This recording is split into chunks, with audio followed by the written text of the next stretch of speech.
চৈতালি, চলে এলাম বড়দের প্রণাম ও ছোটদের ভালোবাসা দিয়ে। আজ আমি করে দেখাবো বাঁধাকপির ঘন্ট। বাঁধাকপি এরকমভাবে ঝিরি করে কেটে নেওয়া হয়েছে এবং ভালো করে এটা ধুয়ে জল ঝরিয়ে রাখা হয়েছে। আলু, টমেটো, বাঁধাকপি একটু বেশি লাগে কারণ এটা রান্না করার পর অনেকটাই কমে যায়। লাগবে ছোলাটা আগের দিন রাত্রে একটু ভিজিয়ে রেখেছি। এবার কেউ এটাকে আগে থেকেও সেদ্ধ করে নিতে পারে, কিন্তু আমি এটা মশলার সঙ্গেই কষিয়ে নেব। ধনে পাতা, আদা, কাঁচা লঙ্কা, জিরে গুঁড়ো, ধনে গুঁড়ো লাগবে, আর লাগবে গরম মশলা গুঁড়ো আর ঘি, আর রান্নাটা হবে সর্ষের তেলে। বাঁধাকপিগুলো প্রেশারে একটু ভাপিয়ে নিয়েছি।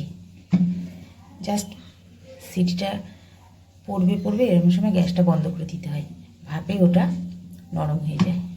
কড়াই গরম হয়ে গেছে, এতে সর্ষের তেল দিয়ে দেবো। গরম হয়ে গেছে, আলুগুলো ভেজে নেব।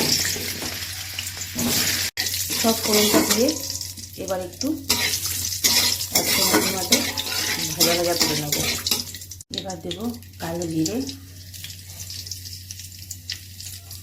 আর দিয়ে দেবো সাদা জিরে। বেটে রাখা মশলা দেবো, আদা, কাঁচা লঙ্কা, ধনে গুঁড়ো, জিরে গুঁড়ো একসঙ্গে বেটে রেখেছি সেই মশলাটা। হলুদ গুঁড়ো দিলাম, লবণ দিলাম।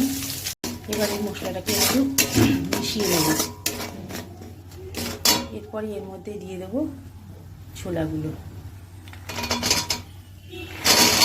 এবার একটু সেটা কষতে থাকবো, তাতে ছোলাটাও নরম হয়ে যাবে।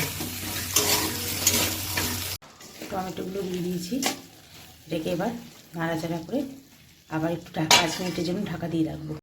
মশলাটা এরকম হয়ে আসলে এবার দিয়ে দেবো ভাপিয়ে রাখা বাঁধাকপি। এবার এটাকে একটু মশলাটার সঙ্গে মিশিয়ে নেব। এবার দিয়ে দেবো ভেজে রাখা আলুটা দিয়ে মিশিয়ে নিচ্ছি। এবার দিয়ে দেবো মিষ্টি। আমি গুড় দিলাম, এখানে চিনি বাতাসা যে যার যেটা ইচ্ছা সে দিতে পারে। আর বাঁধাকপিতে একটু মিষ্টিটা বেশি লাগে, তবু যার নিজের আন্দাজ মতো মিষ্টিটা দিতে হয়। দিয়ে দেবো ঘি। এবার দিয়ে দেবো গরম মশলা। ঘিয়ের চামচটা দিয়ে নাড়িয়ে নিলাম, একটু ধনে পাতা দিয়ে দিলাম। এবারে একটু নাড়াচাড়া করে গ্যাস বন্ধ করে দেবো। এই বাঁধাকপি আমার রেডি। নিরামিষের দিনে এটি খেতে খুবই ভালো লাগে, ভাতের সঙ্গে বা রুটি পরোটার সঙ্গে।